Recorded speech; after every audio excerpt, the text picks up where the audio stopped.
la lobaki na ebandeli awa lokola musique ezalité tokomi contenté na o toza nango na maboko.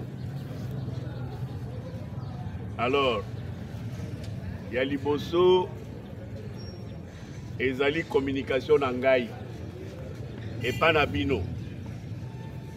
Communication wana ezali na message ya mokonzi oyo atindi ngai yawo.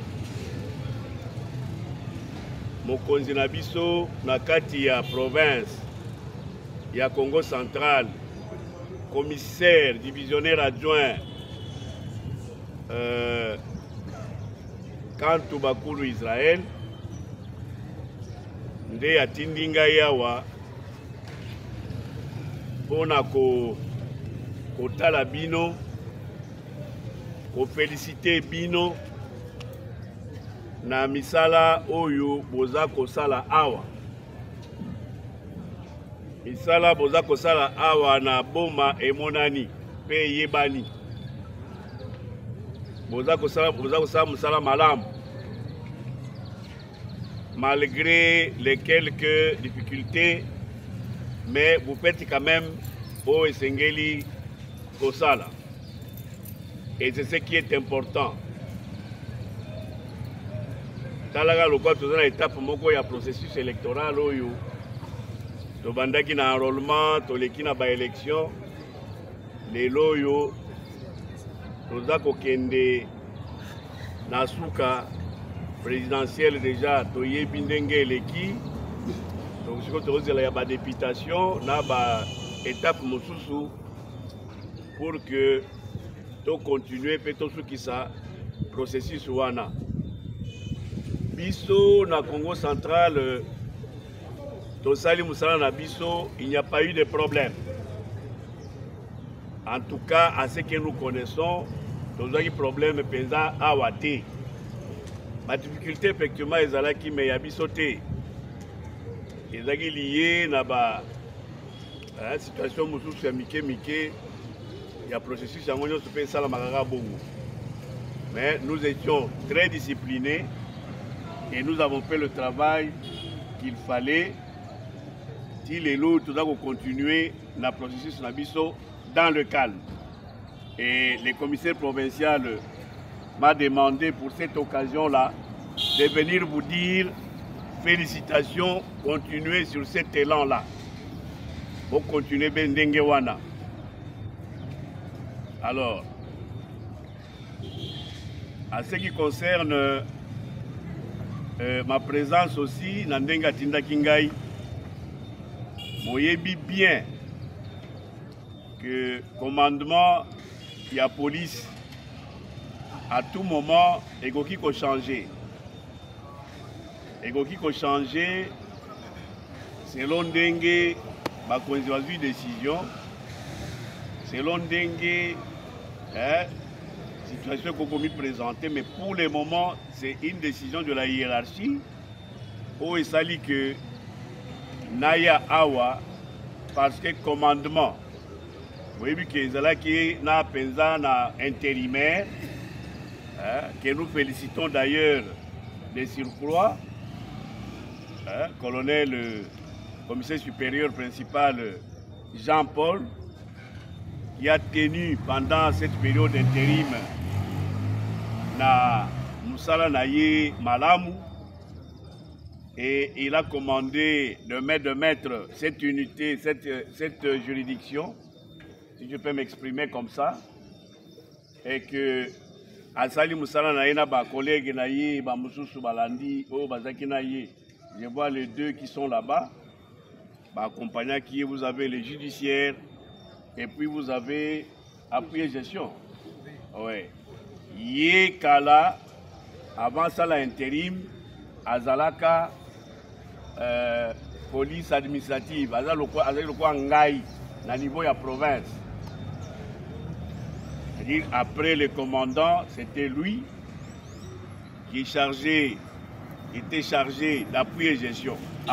Non, de police administrative.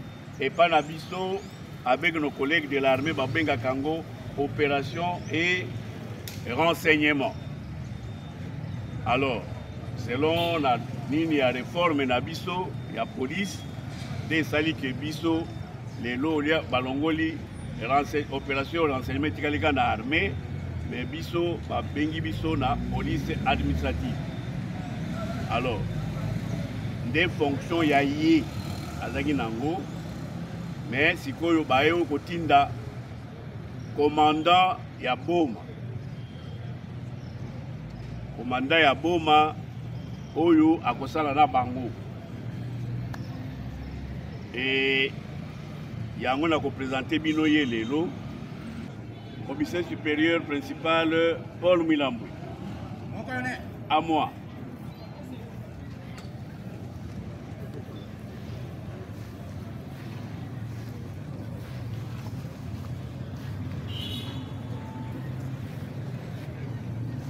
Commissaire supérieur principal, je vais répondre à votre appel.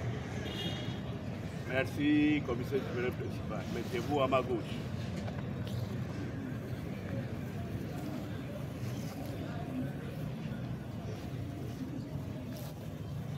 Commissaire supérieur principal Jean-Paul.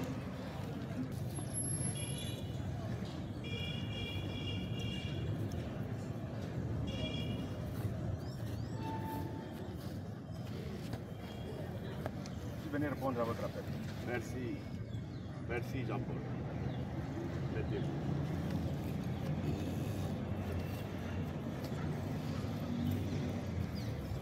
Alors, bomoni bakonzi balé oyo bango ye boyebi ye malamu parce que afandi na bino awa mingi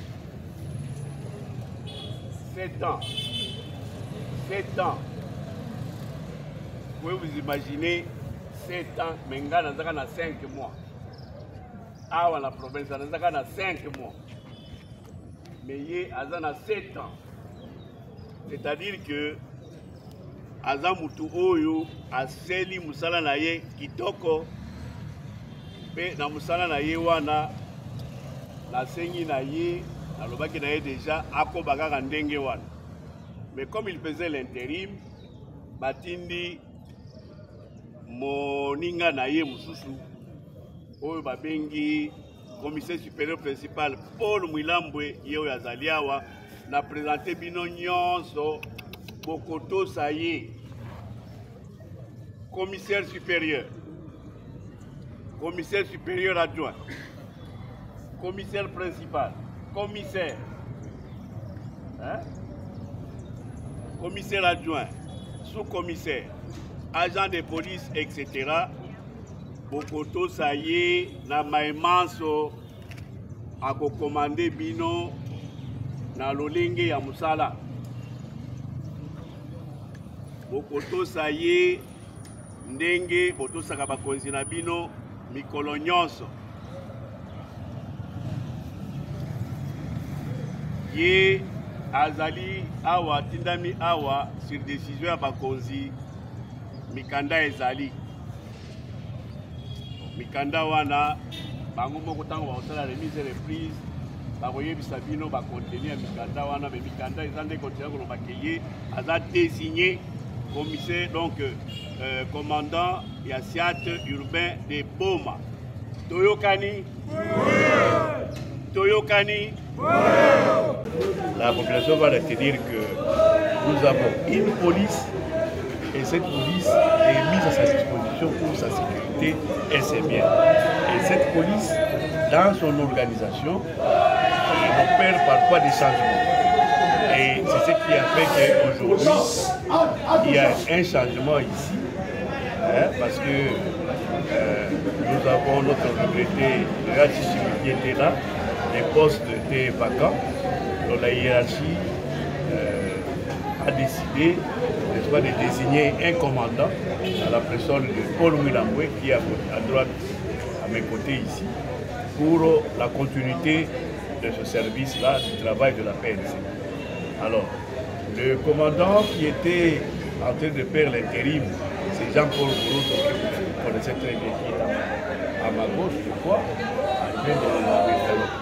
lui, il a bien travaillé et les autorités ont apprécié pour continuer aussi même à apprécier son travail. C'est ici que lui qui était l'adjoint en charge de la police administrative va continuer à exercer ses fonctions d'adjoint chargé de la police administrative au sein de l'unité qui est ici, au sein du SIAT urbain de Boma. Bon, on les recommande seulement de tenir bon, de tenir le cap, d'être dans la discipline et être dans le cadre de nos missions traditionnelles. On lui recommande de collaborer très bien avec ses adjoints, collaborer avec ses collaborateurs qui sont dans les différentes unités, et bien les encadrer, rester à l'écoute de la population. Chaque fois qu'on vous appelle, vous devez être disponible parce qu'il aura de temps en temps des appels qui proviendraient ou qui proviendront de partout pour demander son soutien, le soutien de la police. Et c'est lui qui est le numéro qui représente les commissaires provinciaux ici. Donc il nous représente ici.